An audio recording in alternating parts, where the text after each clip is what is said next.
大家好啊！咁啊，夏天又到咗啦，咁啊天氣又熱咗，咁啊出街咧少不免都會流汗啦。咁我都好怕出街。咁喺上年咧，我帶住個 Ice Free，咁就過咗個夏天啦、秋天同埋冬天嚇，咁啊全部用佢都幫咗唔少。咁今年咧，銳武亦都出咗個新產品，就叫做 Ice Light。咁佢亦都寄咗俾我，就係呢個啦。同大家開箱睇睇，裡面有啲咩嘢，同埋呢個主機有咩特別。好，咁而家開箱先。個盒咧都幾靚嘅，我最中意紅色。咁上次嗰個 Ice Free 咧就係銀色嘅，咁呢個紅色都好靚。咁佢有6000 mAh 啊，咁啊 support 快叉嘅。好，唔好講咁多，開嚟睇睇先。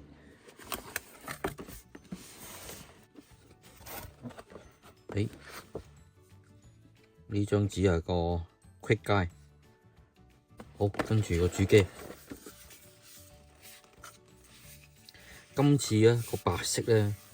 佢個面咧就唔係令嘅，係亞真嘅亞色嚟嘅，咁比較簡潔啲啊，比較感覺上好。咁呢度就搣埋呢張紙先。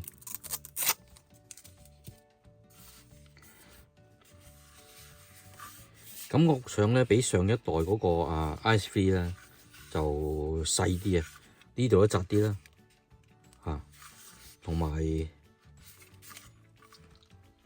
好似好 elegant 咁啊，好優雅。女仔戴咧，我覺得就真係非常之適合啊，因為個外形都幾靚。好，睇埋呢度先。除咗呢個主機之外咧，應該就係一條充電線啦，一條充電線 USB 去 Type C。L 位嘅 L 型嘅，咁就另外有個我諗簡單嘅說明書啦。呢個 Ice Light 咧，俾我第一個感覺咧就係簡約啊。咁佢用咗呢度表面係磨砂嘅白色咧，我幾中意，同埋揸上個質感咧都幾好。由於佢係 Light 嘅版本啦，所以呢度嘅 display 咧就冇得觸控嚟控制。呢度咧就可以調校嗰個嘅角度啊。咁其實你條頸咧好粗咧都可以用到嘅。咁當然如果我有頸嘅話咧，咁樣夾落去嘅話咧都好舒服㗎。呢度咧周圍咧就包住條頸。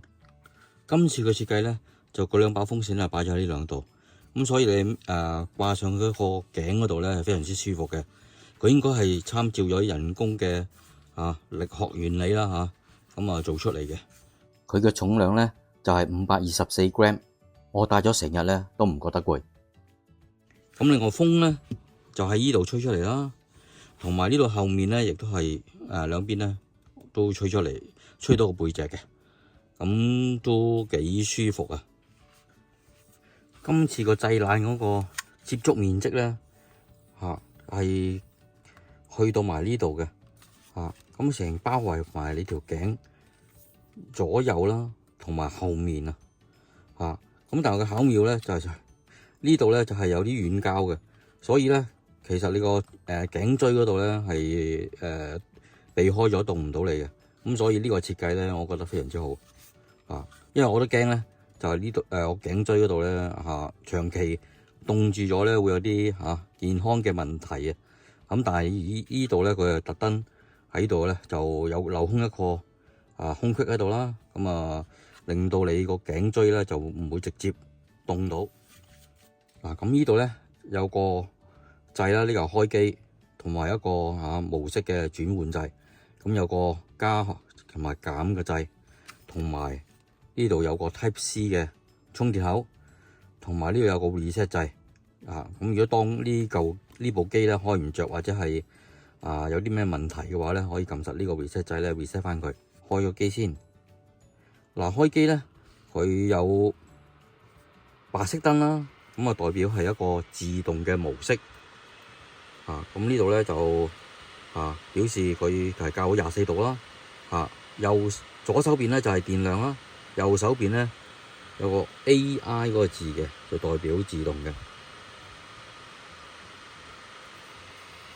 咁再嚟就係撳實佢啦。藍色燈咧就代表製冷嘅。咁而家咧就係C 就代表 cold 啦，即係製冷啦。3就代表風速係最高嘅。今次咧多咗個綠色燈，就之前係淨係風扇嘅。咁我就 F3。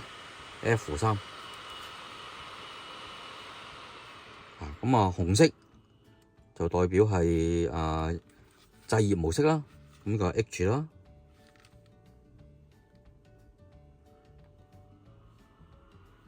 咁至於呢度咧，加撳實個加就可以校嗰個溫度嘅。當然啦，撳個減撳實就減翻個溫度。撳一下加嘅話咧，就係調節個風力嘅。咁而家係3就最大嘅，咁我撳翻減啦。呢個2啦，1係最細嘅。就係校呢度嘅風速。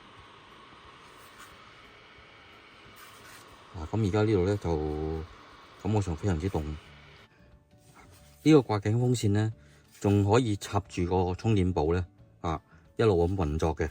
咁所以咧，其實咧，你帶住佢成日咧都係冇問題嘅。咁至於佢如果係 standby 嘅話咧，就可以24小時咁耐嘅。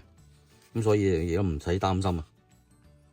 佢個 AI 自動模式咧係會偵測到環境溫度嘅變化，而作出相應嘅調校。咁佢會控制翻製冷嘅功率啦，同埋吹出嚟啲風咧嘅大細。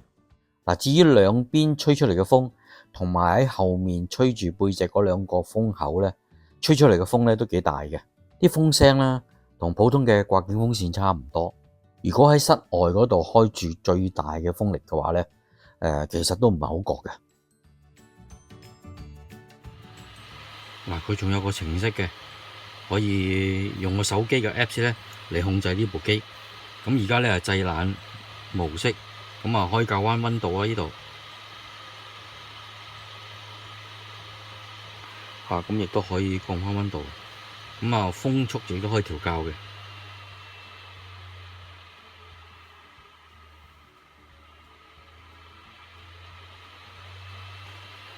咁另外仲有呢個可以變製熱嘅模式啦，變咗紅色啦。咁另外仲有個自然風，即係淨係風嘅啫。咁仲有個自動模式就白色。咁另外咧，除咗呢4個模式之外咧，仲有個降噪模式嘅。即係等啲風聲冇咁大。咁仲有個熱敷模式啦，就係變咗紅色嘅毛啦。咁另外仲有個降溫優先，咁佢係變咗藍色製冷嘅一個模式啦。咁仲有個續航優先，呢個當然啦，就代表咗佢因應嗰個環境溫度啊、你嘅體溫啊而作出調校，令到嗰個電量咧慳電啲嘅。咁電方面咧，就呢度有得睇啦，就係有幾多電啦。咁另外呢度設置嗰度咧，有個提示音嘅。你開咗之後咧，你撳任何一粒掣咧，佢又會反應俾翻你嘅。風速都係啦。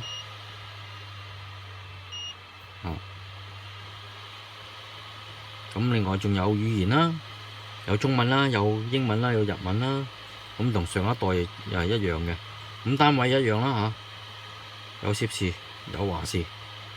咁仲有可以喺個 Apps 度升級嗰個嘅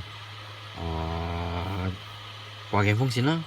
咁另外你要升級呢個版本啦嚇，個 Apps 個版本。咁另外有聯絡我們嗰度咧就有官方嘅網站同埋電子郵箱可以聯絡佢哋嘅。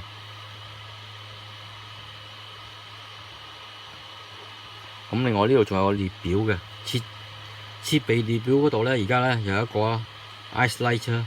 咁如果有兩個嘅話咧，即係我有個Ice Free 嘅話咧，呢度會 show 埋出嚟嘅。咁其實可以來回選擇佢嘅。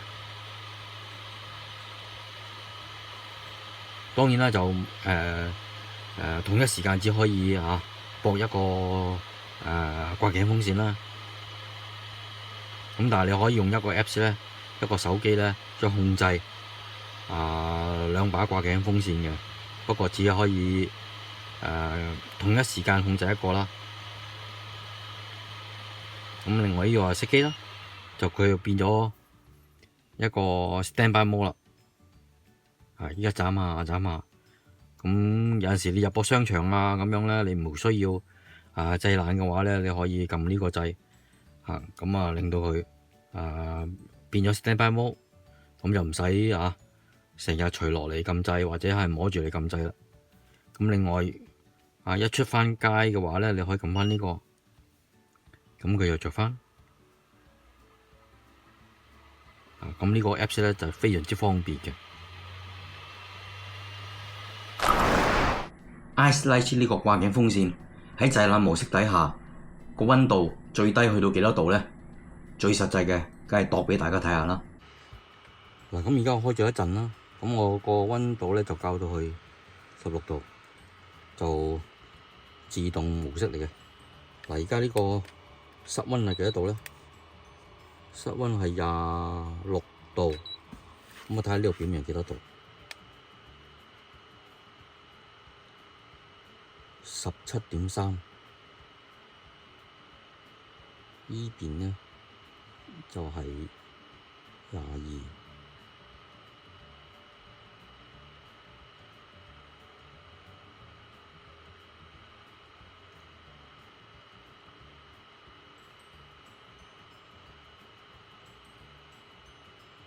16.3， 16度，呢度17度，即係呢度咧係最凍嘅。後面咧，後面而家21度。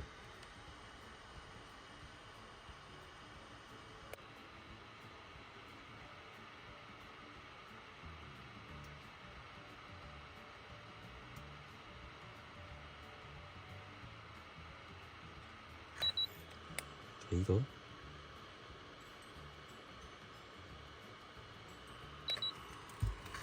放埋呢度先。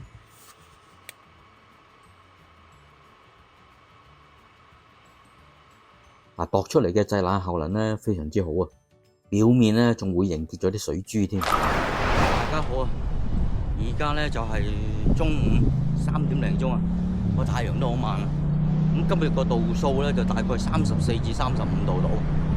咁唔係太過熱嘅，但係今日咧我試下戴呢個掛頸風扇啦，因為始終係新出啊嘛。咁戴咗佢之後咧，而家大約行咗半個鐘，咁行咗半個鐘咧就呢度咧條頸咧都係好似有條冰凍嘅毛巾咧攬住有條頸咁樣，係好舒服啊！咁同埋咧，因為今次嘅設計咧就後面咧就可以吹風嘅。後面吹風嘅話咧，就個背脊咧都涼浸浸嘅，有少少微涼。咁同埋咧就係佢後面咧就包住埋條後頸嘅，咁所以後頸咧都非常之舒服啊！今日咧去咗深圳嘅東門啊，喺街邊嗰度食嘢，咁試下呢個掛頸風扇，咁效果非常之好。我最中意食火鍋嘅，咁帶住呢個掛頸風扇咧食火鍋真係一流啊！點勁多嘅辣椒醬同埋麻辣醬咧，都唔驚太熱啦。維修家居嗰陣喺啲冇冷氣嘅情況底下咧，例如浴室啦，呢個掛頸風扇咧就大派用場啦。係有冇呢個新嘅掛頸風扇？ Ice Lite 咧，我係用咗1個禮拜啦。咁琴日咧就翻咗大陸去咗華強北，咁一路帶住咧，由出門口開始帶到夜晚黑翻屋企。咁至於佢個續航力咧，今次嚟講咧，佢係真係做得幾好。佢差唔多大概可以續航到2個鐘咁但係咧，有一樣嘢咧就非常之驚訝嘅，就係佢除咗個續航力係 OK 之外咧，咁佢當然啦，亦都可以插住電，即係插住個充電寶嚟一路運作啦。咁但係咧，我發現一樣嘢咧，除咗佢插住充電寶可以運作之外咧，佢仲可以充埋電咁所以呢樣嘢咧係非常非常之正嘅，因為點解咧？因為佢插住嗰個充電寶嚟運作嗰陣咧，佢嗰個製冷效能咧係減退咗少少嘅，即係冇咁凍嘅大概80至90% 到啦咁所以咧就因為佢咧就插住電咧，插住個充電寶咧都可以充電，咁所以咧我就利用呢個嘅優勢咁我就喺戶外咧我就唔駁充電寶等佢咧嗰個製冷效能咧去到100%。咁但係如果我去到室內嘅話咧有冷氣嘅環境底下，或者係即係個冷氣唔夠或者係去公共巴士嗰啲冷氣唔夠嘅話咧，我亦都會開住呢個嘅。不過咧，我就插住個充電寶，咁嘅話咧就一路同佢充電，一路佢又可以運作咁到我出翻戶外好熱嘅情況底下咧咁佢咧我又掹翻個充電寶，咁所以咧咁呢個咁嘅運作模式咧，我可以成日都可以感覺到非常之涼快咁而家咧我整咗呢個啦。呢個咧就係個攝石嘅充電線啦。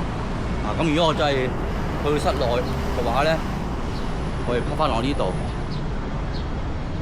咁佢攝住喺度嘅話咧，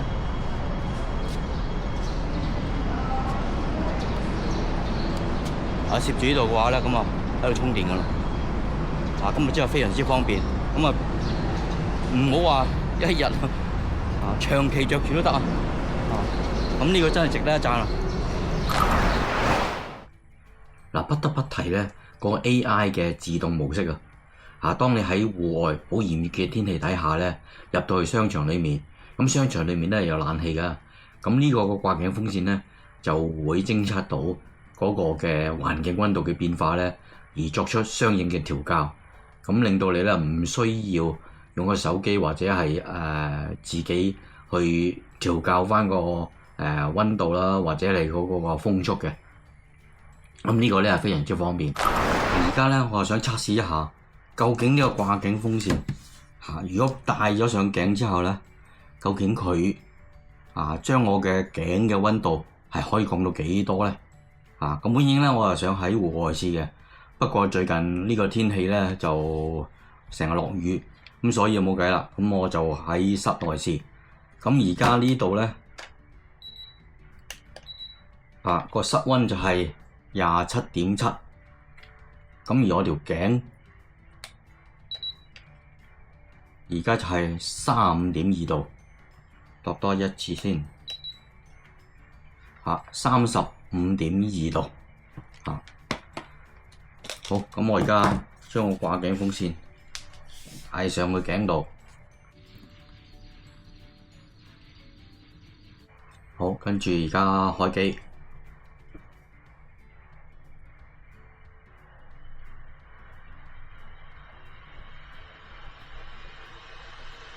咁我而家嘅設定咧就係製冷模式，就係風力校到最大，咁溫度校到最低16度。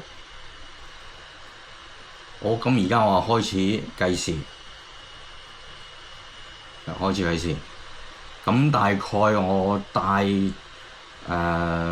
住呢個掛頸風扇5分鐘之後，再度多一次，究竟我頸嘅溫度係降到幾多度咧？嗱，咁喺佢運作期間咧，咁我都講多少少啦。因為佢個掛頸風扇咧，呢個嘅設計咧，個出風口咧，佢集中喺呢度咧，就吹出嚟呢度，咁啊吹到去你條頸啦，同埋個耳仔後面少少嘅，咁所以咧就非常之舒服。同埋今次個出風口咧就係好貼條頸咁所以咧佢一路吹嗰陣咧，由頸嘅呢度嘅最底部咧一路咁吹上嚟，咁所以就成條頸咧都感覺到非常之冰涼。咁同埋吹出嚟啲風咧都係啲微微嘅凍風嚟嘅。咁後面咧亦都有個出風口啦，咁亦都係吹啲凍風出嚟嘅。咁今次嚟講嘅出風口，嗰兩個出風口咧都大咗，咁所以咧就非常之舒服。同埋後頸嗰度咧亦都包住咗你條頸貼住嗰個嘅你條頸嘅皮膚啦，咁變咗都係非常之凍嘅。好，咁而家大概就1分半鐘啦，我都非常之中意佢啦，嗰個嘅電嗰個續航力啦，同埋佢一路吉住個充電寶咧，咁以前咧就吉住充電寶就充電咧，咁佢因為佢個效能咧又降低咗少少嘅，咁所以可能喺戶外嗰陣咧就未必頂得順戶外嗰啲熱啦咁今次嚟講咧就非常之好啦，佢因為佢充住電嘅話咧，佢亦都可以叉翻佢裡面嚿電雖然咧就叉得慢啲，咁但係都效果都非常之好。咁因為如果你喺戶外嗰陣咧，你又唔充電嘅話咧，佢就可以用100% 嘅效能製冷效能咧幫你舒緩嗰個頸嗰個熱力啦。咁但係如果你喺室內嘅話咧，咁其實你冇需要佢個製冷效能去到100% 嘅，咁所以咧就吉翻個充電寶咧，咁一路去運作，咁亦都可以幫呢個電池充電。咁就到你出翻戶外嗰陣咧掹翻個充電寶咧，咁佢個電池咧已經有翻足夠嘅電量咧，去維持翻100% 嘅製冷嘅效能嘅。咁所以呢個非常之好好，而家去到3分21秒，咁我都感覺到咧呢度非常之凍同埋後面咧都係凍嘅咁講埋呢個嘅夾頸嗰度啦咁夾頸嗰度咧其實幾舒服嘅，咁亦都因為我條頸細啦，都夾得幾實咁但係有一樣嘢就都係要改善嘅，就係因為你夾頸雖然叫夾得好實，咁但係你普通行路咧冇問題嘅上落行樓梯都冇問題。但係如果你話帶住呢個掛頸風扇嚟跑步嘅話咧，咁就唔得啦，因為跑兩跑嘅話咧蹬兩蹬咧，佢呢度咧就會鬆翻開嘅，咁就貼唔翻條頸，咁所以咧就跑步方面咧就我覺得係爭咗少少啦。咁如果佢後面嗰度咧嗰個教咧可以再緊翻少少咧，就更加好啦。咁好啦，而家去到就4分49秒大概5分鐘啦。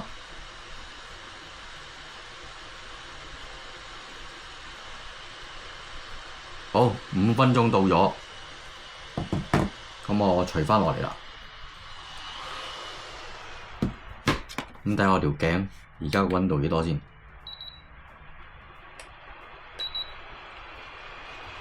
？28.2度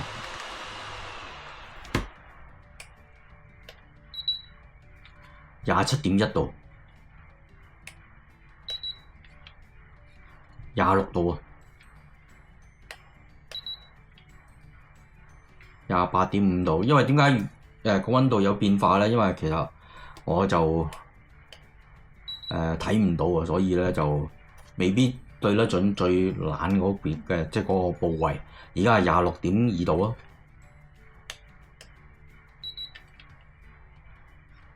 28.8度、27.3度。